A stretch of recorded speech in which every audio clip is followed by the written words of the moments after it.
Eran derramadas las copas de la ira de Dios. Solemnes eventos ocurrirán en el futuro.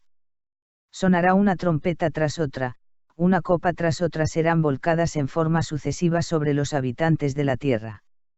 El mundo pronto ha de ser abandonado por el ángel de la misericordia, y las últimas 7 plagas han de ser derramadas. Los rayos de la ira de Dios pronto han de caer, y cuando Él comience a castigar a los transgresores, no habrá tregua hasta el fin. Las naciones en conflicto. 4 ángeles poderosos retienen los poderes de esta tierra hasta que los siervos de Dios sean sellados en sus frentes. Las naciones del mundo están ávidas por combatir, pero son contenidas por los ángeles. Cuando se quite ese poder restrictivo, vendrá un tiempo de dificultades y angustia. Se inventarán mortíferos instrumentos bélicos. Barcos serán sepultados en la gran profundidad con su cargamento viviente. Todos los que no tienen el espíritu de la verdad se unirán bajo el liderazgo de agentes satánicos, pero serán retenidos hasta que llegue el tiempo de la gran batalla del Armagedón. El mundo entero será envuelto en ruinas. Los ángeles están ahora sujetando los vientos de la lucha para que no soplen hasta que el mundo sea advertido de su cercana condenación, pero se está preparando una tormenta, lista para estallar sobre la tierra, y cuando Dios ordene a sus ángeles que suelten los vientos, habrá una escena tal de lucha, que ninguna pluma podrá describirla. La profecía del Salvador referente al juicio que iba a caer sobre Jerusalén va a tener otro cumplimiento, y la terrible desolación del primero no fue más que un pálido reflejo de lo que será el segundo. En lo que acaeció a la ciudad escogida, podemos ver anunciada la condenación de un mundo que rechazó la misericordia de Dios y pisoteó su ley. Satanás sumirá entonces a los habitantes de la tierra en una gran tribulación final. Como los ángeles de Dios dejen ya de contener los vientos violentos de las pasiones humanas, todos los elementos de contención se desencadenarán. El mundo entero será envuelto en una ruina más espantosa que la que cayó antiguamente sobre Jerusalén. Dios es tanto justo como misericordioso. Es la gloria de Dios ser misericordioso, lleno de paciencia, bondad y verdad. Pero la justicia revelada al castigar al pecador es tan ciertamente la gloria del Señor como lo es la manifestación de su misericordia. El Señor Dios de Israel va a ejecutar juicio sobre los dioses de este mundo como lo hizo sobre los de Egipto. Él destruirá toda la tierra con fuego e inundaciones, plagas y terremotos. Entonces su pueblo redimido exaltará su nombre y lo glorificará en la tierra. No tendrán una actitud inteligente hacia las lecciones de Dios aquellos que están viviendo en la última parte de la historia de esta tierra. Aquel que ha estado como nuestro intercesor y que oye todas las oraciones de contrición y las confesiones, aquel a quien se representa con un arco iris, el símbolo de la gracia y el amor, en torno a su cabeza, pronto cesará su obra en el santuario celestial. Entonces descenderán del trono la gracia y la misericordia, y la justicia tomará su lugar. Aquel a quien su pueblo ha buscado, asumirá su derecho, el cargo de juez supremo. Dios es presentado en toda la Biblia no solo como un ser de misericordia y benevolencia, sino también como un Dios de justicia estricta e imparcial. La certeza de los juicios de Dios. En nuestros días se representa el amor de Dios como de un carácter tal que impediría que Él destruyese al pecador. Los hombres razonan en base a su propia norma inferior de lo correcto y justo. Pensabas que de cierto sería yo como tú.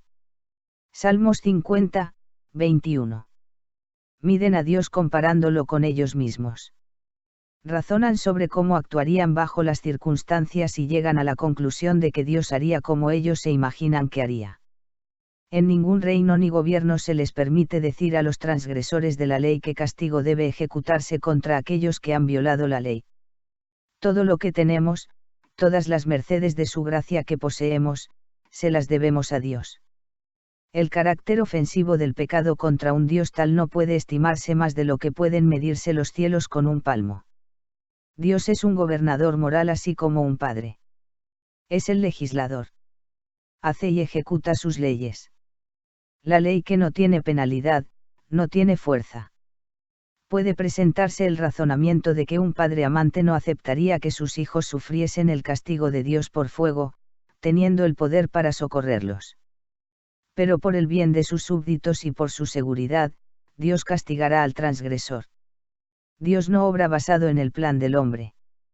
Él puede aplicar una justicia infinita que el hombre no tiene derecho de administrar a un semejante. Noé habría desagradado a Dios si hubiese ahogado a uno de los escarnecedores y burladores que lo hostigaban, pero Dios ahogó al vasto mundo.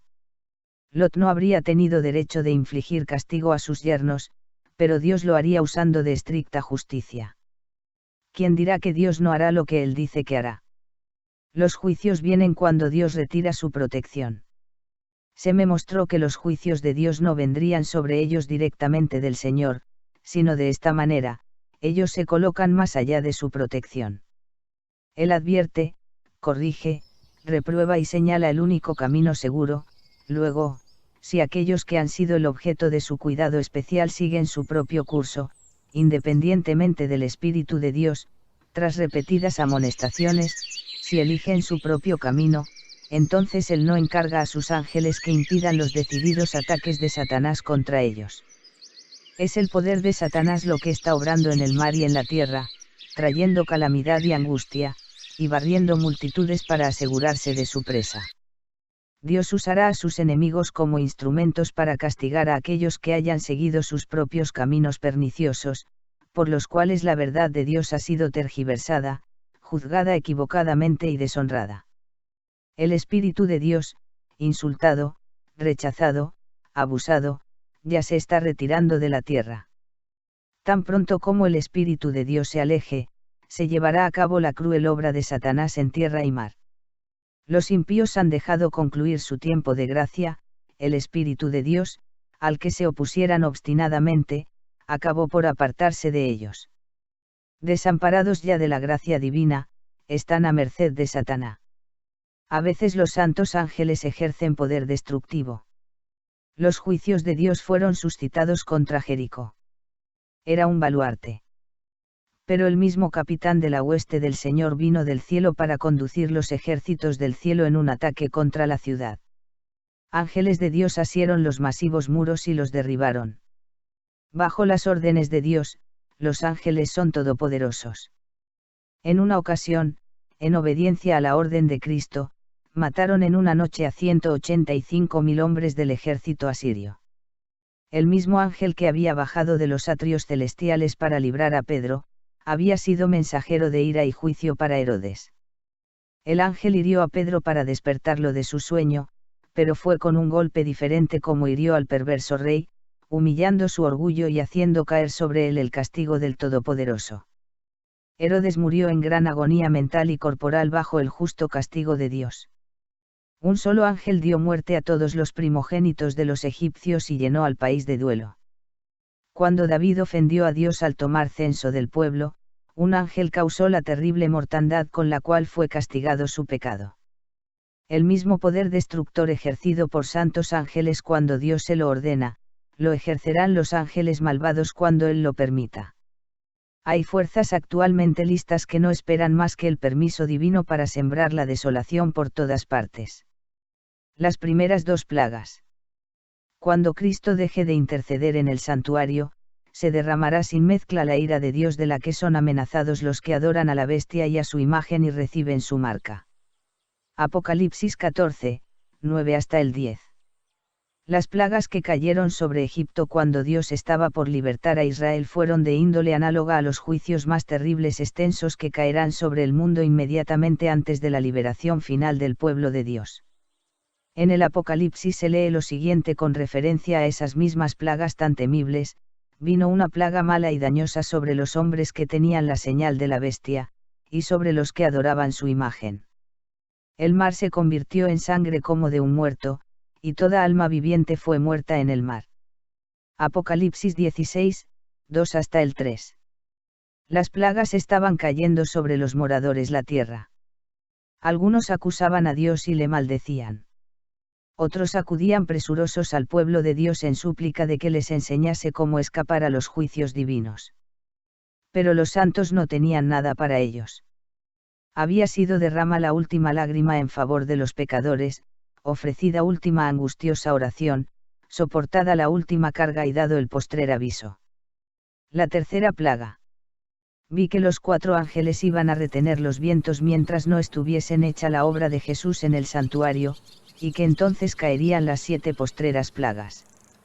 Estas enfurecieron a los malvados contra los justos, pues los primeros pensaron que habíamos atraído los juicios de Dios sobre ellos, y que si podían raernos de la tierra las plagas se detendrían. Se promulgó un decreto para matar a los santos, lo cual los hizo clamar día y noche por su libramiento. Los ríos, y fuentes de las aguas, se convirtieron en sangre. Por terribles que sean estos castigos, la justicia de Dios está plenamente vindicada.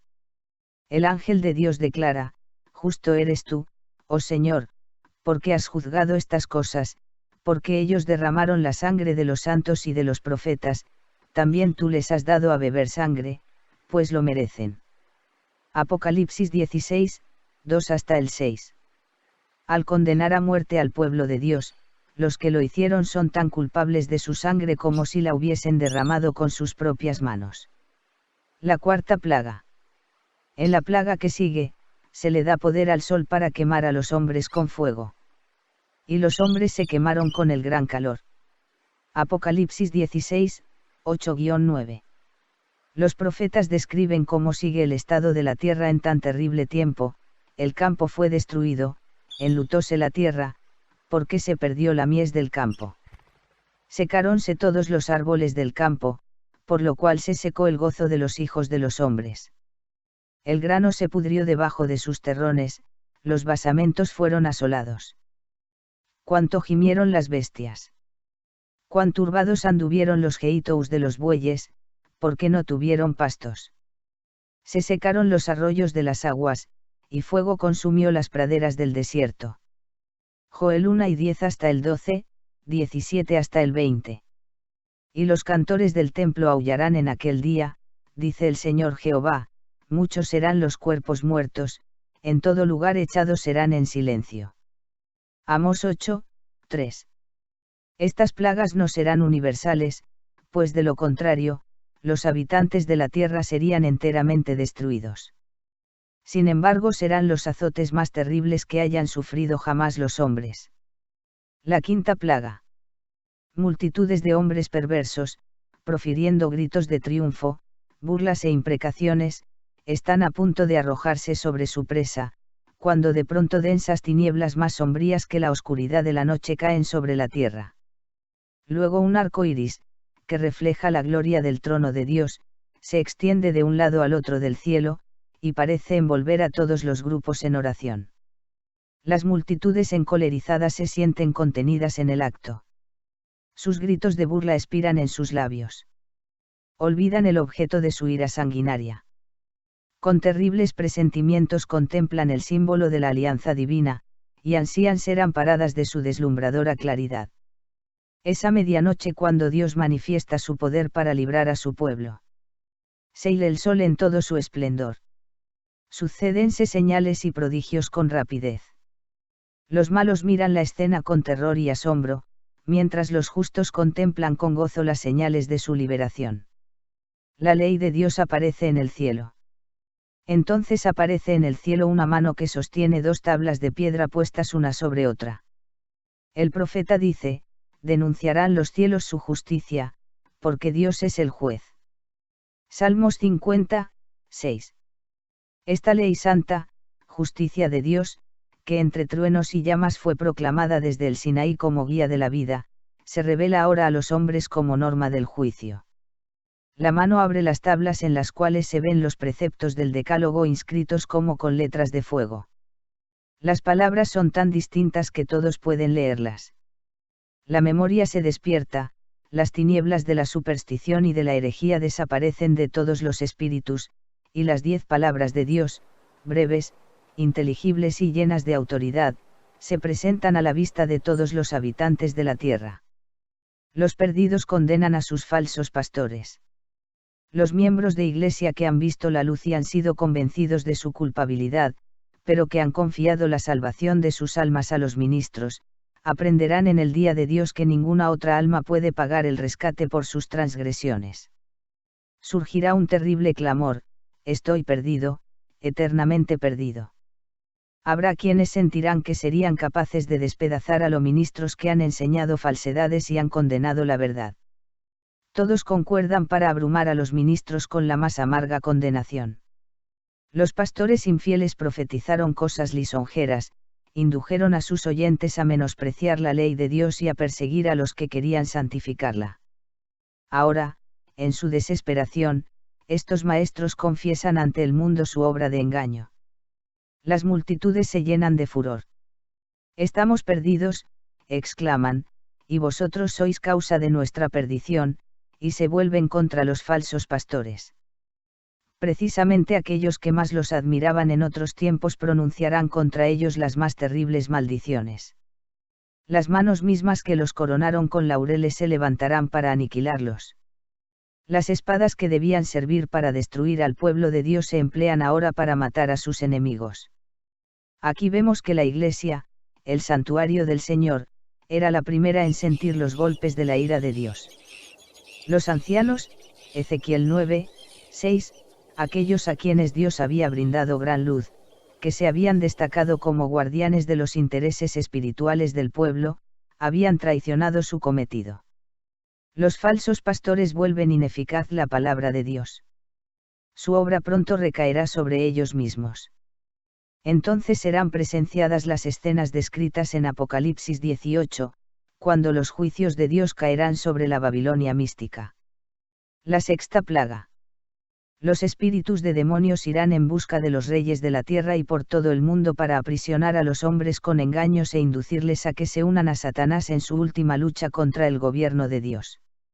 El Espíritu de Dios se está retirando gradualmente del mundo. Satanás también está preparando sus fuerzas del mal, saliendo a los reyes de la tierra en todo el mundo para reunirlos bajo su bandera y prepararlos para la batalla de aquel gran día del Dios Todopoderoso. Apocalipsis 16, 14.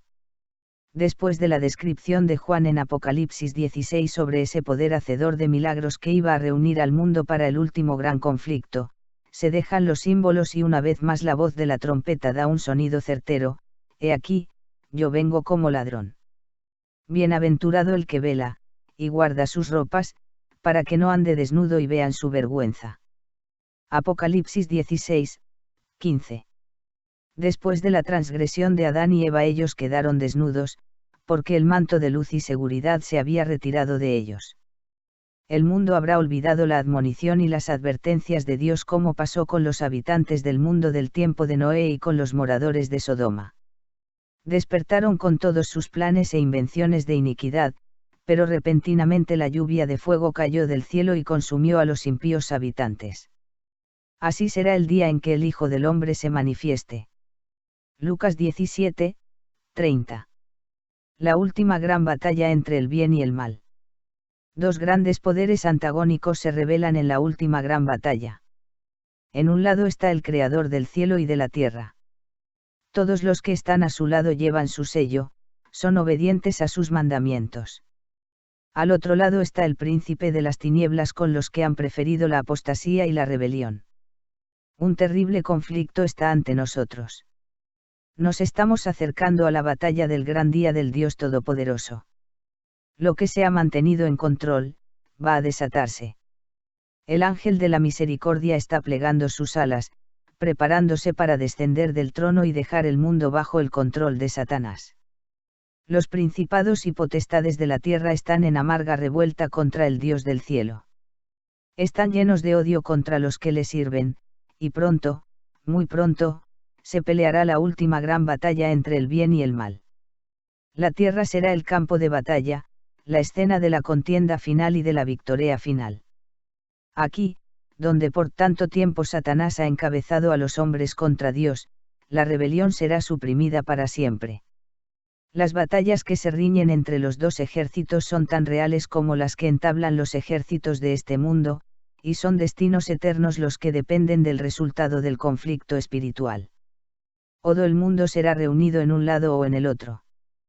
Todo el mundo estará de un lado o del otro del asunto en litigio. Tendrá lugar la batalla del Armagedón, y ese día no debe encontrar a ninguno de nosotros durmiendo. Debiéramos estar completamente despiertos, como vírgenes prudentes que tenemos aceite en nuestras vasijas y en nuestras lámparas. El poder del Espíritu Santo debe estar sobre nosotros, y el capitán de las huestes del Señor estará a la cabeza de los ángeles del cielo para dirigir la batalla. La enemistad de Satanás contra lo bueno se manifestará más y más a medida que ponga en actividad sus fuerzas para llevar a cabo su última obra de rebelión, y toda alma que no esté plenamente entregada a Dios y protegida por el poder divino formará alianza con Satanás contra el cielo, y se unirá en la batalla contra el gobernante del universo. Pronto todos los habitantes de la tierra se habrán decidido en favor o en contra del gobierno del cielo.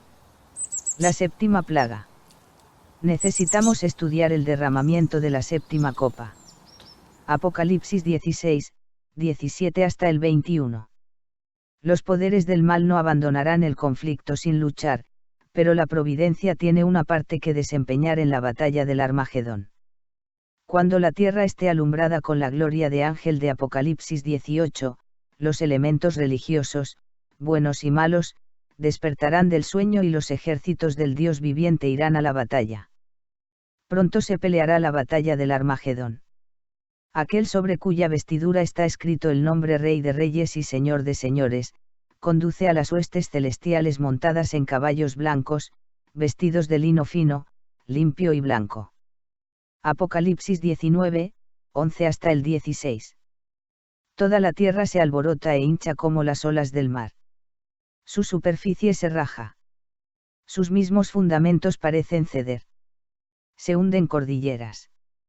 Desaparecen islas habitadas. Los puertos marítimos que se volvieron como Sodoma por su corrupción, son tragados por las enfurecidas olas. Las más soberbias ciudades de la tierra son arrasadas. Los palacios suntuosos en que los magnates han malgastado sus riquezas en provecho de su gloria personal, caen en ruinas ante su vista. Los muros de las cárceles se parten de arriba abajo, y son libertados los hijos de Dios que habían sido apresados por su fe.